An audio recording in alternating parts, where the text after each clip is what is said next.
Hello, బాగున్నారండి? ఇవాళ నేను వెజిటబుల్ పాస్తా చూపిస్తానండి.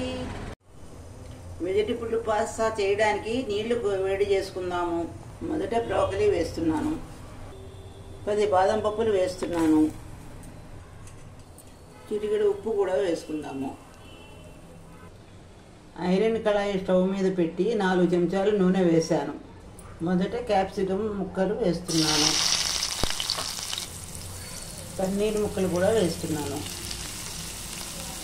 సిమ్లో పెట్టి 2 నిమిషాలు వేయించుకుందాము. వేగాయి ఒక ప్లేట్లోకి తీసి పెట్టుకుందాము. ఇవి ఉడికాయి, తీసుకుని మిక్సీ చేసుకుందాము.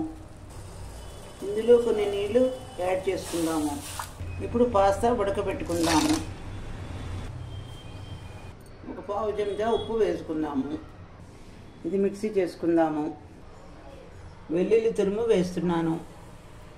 బ్రోకలీ బాదం ఉడకబెట్టింది మిక్సీ చేసుకున్నది పోస్తున్నాను, వడగడుతున్నాను. చిటికెడు మిరియాల పొడి వేస్తున్నాను. ఒక చిన్న చెంచాతో ఎండుమిరపకాయలు పొడి వేస్తున్నాను. చిటికెడు ఉప్పు వేసుకుందాము. 1/2 స్పూన్ ఆరిగాను వేస్తున్నాను. ఇది కలుపుతుంటే మంచి వాసన వస్తుందండి. ఒక పొంగు పొంగింది. క్యాప్సికమ్ ముక్కలు యాడ్ చేస్తున్నాను. పాస్తా కూడా యాడ్ చేస్తున్నాను.